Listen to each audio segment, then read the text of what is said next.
안녕하세요. 몇 년 전 아주 놀라운 일이 저에게 일어나서 한번 사연을 써볼까 합니다. 저는 30대 후반의 남자이고 의사입니다. 오늘 들려드릴 이야기는 제가 의대를 다니는 동안 있었던 이야기인데요. 지금 생각해보면 정말 저에게 천사가 왔다 갔나 싶은 생각이 저절로 납니다. 우선 저는 시골에서 태어나고 자랐어요. 정말 건물 하나 없고 할머니, 할아버지들만 있는 주택만 있었죠. 저는 그곳에서 혼자만 어린아이였고 할머니, 할아버지들의 예쁨만 받고 살아가는 사람이었습니다. 동네 어르신들은 저를 다 알고 계셨고 저는 매일 재롱을 부리는 귀여운 소년이었죠. 학교도 하나밖에 없었는데 거기는 학급 수도 적었고 친구들도 많이 없어서 다 아는 사람들이었어요. 저는 한 번도 서울 같은 도시로 놀러를 가본 적이 없고 저희 동네를 벗어나면 낯선 곳에서 적응을 잘 못했기 때문에 항상 저희 동네 안에 있었습니다. 그런데 제가 한번 저희 동네를 드디어 벗어나야겠다고 생각한 적이 있어요. 제가 바로 의사를 꿈꾸기 시작하면서부터입니다.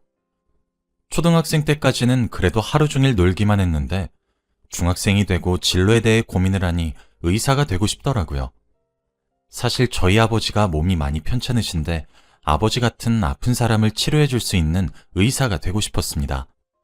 그리고 의사가 되기 위해서 공부를 열심히 했고 나름 저희 동네에서는 제가 공부를 제일 잘했어요. 저희 동네는 TV도 없고 휴대폰도 없는 아주 시골이라서 아무것도 모른 채 저는 세상에서 제가 제일 공부를 잘하는 줄 알았습니다. 아무튼 의사가 되려면 고등학교는 좋은 곳으로 진학을 해야 했어요. 저는 학비가 걱정이 되어서 부모님께 말씀드리는 걸 망설이고 있었지만 어머니와 아버지는 우리 아들 하고 싶은 거 다 지원해 줄게 라고 하시면서 저를 서울로 보내주셨습니다. 나이 30이 넘어도 그 시절 서울에 처음 왔을 때의 충격은 아직도 생생합니다. 건물은 하늘을 찌를 것처럼 아주 높았고 사람들도 너무 많고 교통도 혼잡했죠. 정말 정신이 없었고 당장이라도 고향에 내려가고 싶었습니다. 그치만 저는 의사라는 꿈 하나만을 가지고 서울에 올라왔고 당당히 서울에 있는 유명한 사립학교에 입학하여 기숙사에서 지내게 되었어요. 저는 시골에서 올라와서 그런지 친구들이 항상 휴대폰이라는 걸 가지고 있더라고요. 그게 뭐 할 때 쓰는 물건인지 물어보니까 친구들은 다 저를 이상한 눈빛으로 쳐다봤고 조금씩 멀어져 갔습니다. 친구들과 친해지려고 처음에는 제가 다가가보고 노력도 했지만 이미 친구들은 유치원 때부터 친하게 지낸 사이더라고요. 그리고 하다못해 부모님들까지도 다 친했습니다. 무엇보다 친구들은 제가 시골에서 온 사실이 드러나자 하나같이 저를 멀리했습니다. 냄새난다, 촌스럽다 하면서 제 주위에는 아무도 오지 않았고 말도 섞지 않았죠. 솔직히 저도 그 친구들이 하는 말을 다 이해하지 못했고 다 제가 못 알아듣는 말을 했기에 대화를 안 나누는 게 저도 편했어요. 그래서 할 것도 없으니 공부라도 하자 싶어 공부만 열심히 했죠. 그런데 친구들은 제가 공부하는 것도 가만히 두지 않았습니다. 제가 자리에 앉아서 책을 펴면 그 책을 가져가서 어딘가에 숨기기도 하면서 공부를 방해했죠. 그리고 늘 저한테 너 같은 시골에서 온 애가 우리를 이길 수 있을 것 같아? 너 우리가 하루 종일 놀고 먹을 것 같지? 웃기지 마. 우리는 너랑 다르게 어릴 때부터 영어로 외국인이랑 대화도 하고 하루 종일 골프, 테니스 같은 거 하면서 살았어. 너처럼 하루 종일 땅 따먹기 했던 애랑 우리는 차원이 다르다고. 너 같은 애가 우리 학교 졸업하면 우리 얼굴에 얼마나 먹칠하는 일인지 알지? 라고 했어요. 저는 그 말들을 듣고 처음에는 저와 다른 세상의 사람들이라고 놀랐어요. 하지만 애들이 그럴수록 더 저급하다는 것을 느꼈고 오히려 그런 애들과 같은 사람이 되면 안 된다는 생각에 공부를 더 열심히 한 것 같아요. 그렇게 자신감이 넘치는 아이들의 길을 눌러줘야겠다는 생각으로 고등학교를 들어가고 첫 중간고사에서 저는 당당히 1등을 했습니다. 정말 밤을 새가면서 코피가 터질 때까지 공부를 했어요. 애들은 저를 보고 놀라했고 그 후로 경쟁이 붙은 것 같습니다. 저는 그들을 경쟁 상대라고 생각하지 않았고 제 머릿속으로는 고향에 있을 부모님을 떠올리면서 의사가 되겠다는 생각 하나밖에 없었어요. 제가 그들을 무시하고 공부를 더 열심히 할수록 저를 괴롭히는 애들의 폭력 수준은 점점 커져갔고 저는 아랑곳하지 않았죠. 솔직히 많이 힘들고 당장이라도 부모님 곁에 가고 싶었지만 서울이라는 삭막한 도시에서 저 하나 못 지키면 아무것도 될 수 없다고 생각했기에 정말 피눈물 흘려가면서 참았습니다. 그리고 부모님께서 제가 학교에서 이런 일을 당하고 있다는 사실을 알게 되면 마음 아파하실 걸 알았기에 비밀로 했죠. 딱 3년만 참자는 생각으로 이를 악물었던 것 같아요. 저와 같은 의대를 희망하는 한 남학생도 있었는데 그 친구가 저를 제일 많이 괴롭혔어요. 같은 반에다가 같은 대학교를 지원하니 담임 선생님조차 저와 그 친구를 라이벌 관계로 만들어버리셨고 그 친구는 저 같은 시골 사람과 경쟁 상대가 된다는 걸 내키지 않아 했죠. 알고 보니 그 친구는 저와 다르게 서울에서 태어나고 자랐는데 무엇보다 저희 학교 이사장님의 아들이었습니다. 저희 학교는 사립고등학교였어서 이사장님이 계셨는데 나중에 알게 된 사실이지만 그 친구가 이사장님 아들이었다고 하더라고요. 솔직히 좀 놀랐습니다. 이사장님은 자기 아들이 의대를 가길 원하셨고 저를 이기라고 그 친구한테 말했나 봐요. 근데 그 친구는 저를 이기지 못하니까 괴롭히면서라도 자신이 저보다 위에 있다는 걸 느끼고 싶었던 것 같고 저를 향한 물리적인 괴롭힘은 물론이고 악담도 자주 퍼부었죠. 저는 고등학교를 졸업할 때까지 휴대폰이 없었어요. 그래서 아이들과 연락도 하지 않았는데 그러다 보니 저는 항상 학교에서 직접적으로 그들에게 욕을 먹어야 했습니다. 야, 너희 동네에 할머니 할아버지밖에 없다면서? 그런 애가 의사가 될 수 있겠니? 너 서울에 있는 병원은 가봤어? 그냥 니네 고향에 있을 것이지 어딜 기어나. 그러면서 저한테 자퇴를 하라고 했습니다. 항상 그 친구는 2등이었고 제가 1등이었으니 제가 자퇴하면 그 친구가 1등이 되잖아요. 저는 단 한 번도 저를 괴롭혔던 애들보다 성적이 낮은 적이 없었고 반항도 한 적이 없습니다. 가끔씩 부모님을 뵈러 몇 시간 동안 기차를 타고 내려가면 정말 그렇게 편할 수가 없었어요. 아버지의 병은 점점 더 악화되는데 서울에 있는 큰 병원을 가기에는 몸이 따라주지 않으니 얼른 제가 의사가 되어 치료를 해드리고 싶었어요. 본가에 가면 항상 의사가 되고 싶다는 마음가짐을 가지고 다시 서울로 올라가는 것 같아요. 아무튼 저는 고3 때 정말 하루의 반 이상은 공부만 하고 살았습니다. 늘 아버지를 마음속에 새기며 공부를 하니 저는 떳떳하게 전교에서 1등으로 고등학교를 졸업했고 의대에 갈 수 있었어요. 제가 간 의대는 서울에서 제일 유명한 의대였고 전교 2등으로 졸업한 이사장 아들은 그 의대에 갈 수 없었습니다. 그렇게 저와 그 친구는 비슷하지만 다른 길을 가게 되었죠. 아마 많이 절망적이었나 봐요. 하루 종일 책상에 앉아서 멍만 때리던 기억이 아직까지 납니다. 저는 합격 통지서를 받자마자 고향으로 내려가서 부모님께 보여드리니 두 분 다 우시더라고요. 아들 하나는 정말 잘 나왔다면서 수고했다고 안아주시는데 효도한다는 기분을 그때 처음 느꼈습니다. 저는 동네에 현수막도 달고 마을 어르신들의 칭찬도 받으면서 의대에 입학했어요. 드디어 제가 원하는 의학 공부를 하니까 피가 도는 느낌이고 정말 행복했어요. 의사와 점점 가까워지는 듯한 느낌이 들고 벌써부터 아버지의 병을 낫게 할 수 있을 것 같았거든요. 그리고 저는 의대를 가고도 성적은 늘 상위권이었습니다. 확실히 대학교를 가니까 고등학교와 조금 다른 점이 친구들이 차별하지 않았어요. 시골에서 왔든 도시에서 왔든 다 똑같이 대우해줬고 저도 대학교에서 친구를 많이 사귀었죠. 그러면서 저도 조금 마음이 편해지고 취미생활도 즐긴 것 같아요. 대학생 시절 제 취미생활은 바로 낚시였습니다. 다들 주위에서 이런 취미를 가진 대학생은 처음이라고 하면서 놀라하지만 저는 어렸을 때부터 시골에서 자라서 그런지 낚시를 굉장히 많이 했어요. 그런데 서울은 낚시를 할 곳이 없기도 하고 고등학생 때는 그럴 여유도 없었죠. 이제 대학생이 되고 쉬는 날이면 섬에 가서 낚시를 하고 오기도 했습니다. 낚시를 하러 가면 아저씨들이 굉장히 많으셨고 어린 제가 낚시를 하니까 좋아하시더라고요. 그날도 어김없이 저는 늘 가던 섬에서 낚시를 하고 여유를 즐기고 있었습니다. 그곳에는 낚시를 하는 사람들이 굉장히 많았고 다 하나같이 풍경을 바라보며 낚시를 즐기고 있었죠. 그런데 그때 제 뒤에서 첨벙 하는 소리가 들리더라고요. 저는 처음에 바위 위에서 낚시를 하니까 뭐가 떨어졌나 보다 했는데 갑자기 사람들이 비명을 지르는 게 아니겠어요? 저는 놀라서 뒤를 쳐다보니 사람이 떨어졌다고 했습니다. 그곳은 수심이 깊은 바다라서 나오기 힘들어 보였고 빠진 사람은 수영도 못하는 것 같았죠. 그런데 아무도 그 사람을 구해주는 사람이 없었고 저는 상황이 심각해지기 전에 빠진 사람을 구해야겠다는 생각으로 바다에 들어갔습니다.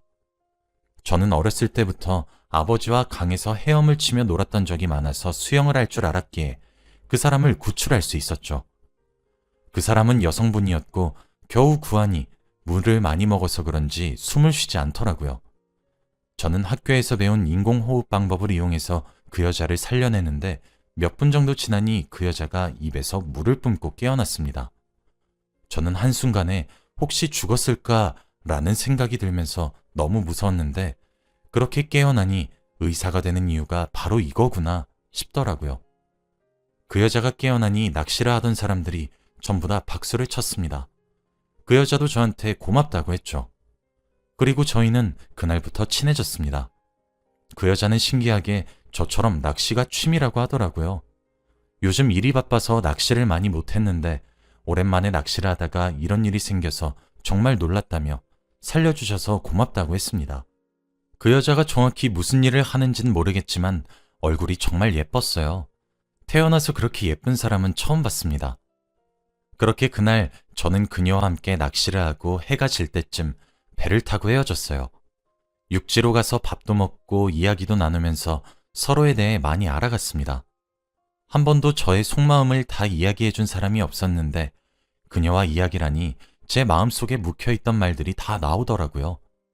그래서 어릴 적에 있었던 일이나 힘들었던 일들을 다 이야기했더니 그녀는 저를 위로해주고 충고도 많이 해주었어요.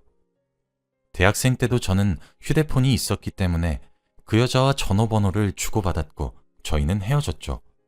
그리고 자주 연락하면서 만나기도 했고 특히 낚시를 많이 다녔습니다.